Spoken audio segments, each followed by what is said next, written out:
नमस्कार दोस्तों, आज हम नवरात्रि के पहले दिन आने वाली माँ शैलपुत्री की पूजा कैसे करें और कौन से मंत्र से करें और उनको कौन सा भोग चढ़ाया जाता है जिससे व्यक्ति निरोगी होता है, उस सभी के बारे में हम बात करेंगे। नवरात्रि का त्यौहार 9 दिनों तक चलता है।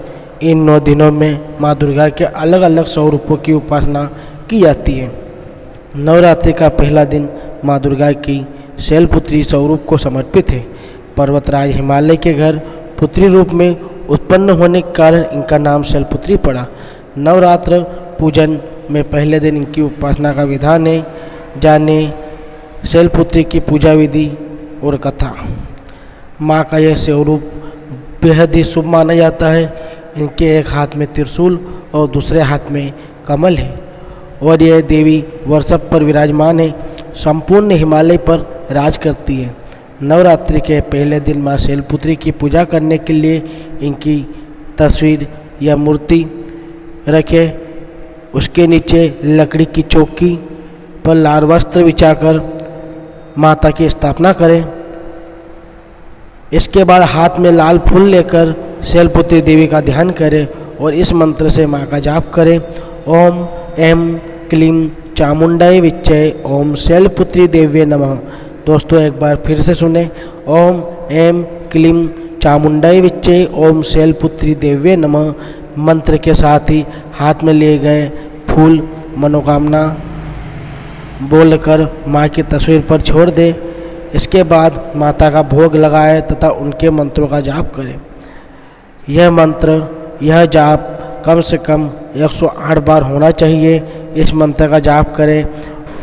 वंदे वंचित लाभाय चंद्राद्रकृत शेखराम वर्षारूढ़ाम शूलधराम शैलपुत्री यशस्विनीम। माँ शैलपुत्री का प्रसाद। दोस्तों माँ शैलपुत्री के चरणों में गाय का घी अर्पित करने से भक्तों को आरोग्य का आशीर्वाद प्राप्त होता है, जिससे व्यक्ति का मन एवं शरीर दोनों ही निरोगी रहते हैं। तो दोस्तों माँ शैलपुत्री प्रथम दिवस नवरात्रि के दिन आती है, तो प्रथम दिवस माँ शैलपुत्री के चरणों में गाय का घी अवश्य ही अर्पित करें, जिससे आपकी काया शरीर निरोगी रहेगा। दोस्तों आप जानते हैं माता शैलपुत्री की कथा। एक बार प्रजापति दक्ष ने एक बहुत बड़ा यज्ञ करवाया। इसमें इन्होंने सारे देवताओं को अपना अपना यज्ञ प्राप्त करने के लिए आमंत्रण दिया, लेकिन शंकर जी को उन्होंने इस यज्ञ में आमंत्रण नहीं दिया। सती ने जब सुना कि उनके पिता एक अत्यंत और बहुत बड़ा विशाल यज्ञ अनुष्ठान करवा रहे हैं, तब वह वहां जाने के लिए उत्सुक हो उठी।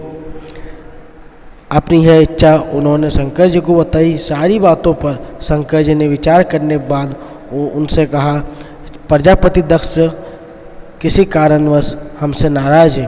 अपने यज्ञ में उन्होंने सारे देवताओं को आमंत्रण किया, उनके यज्ञ भाग भी उन्हें समर्पित किए, लेकिन हमें जानबूझकर उन्होंने नहीं बुलाया, कोई सूचना तक भी नहीं भेजी।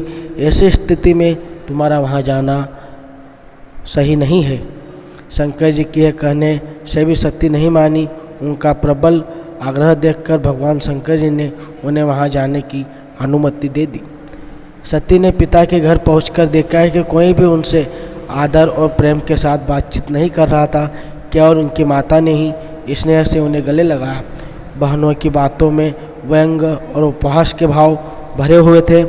परिजनों के इस व्यवहार से उनके मन को बहुत दुख पहुंचा। यह देखकर सती का हृदय बहुत दुखी हुआ और क्रोध से भर गया। उन्होंने सोचा, भगवान शंकर जी की बात न मानकर मैंने यहाँ आकर बहुत बड़ी गलती की है।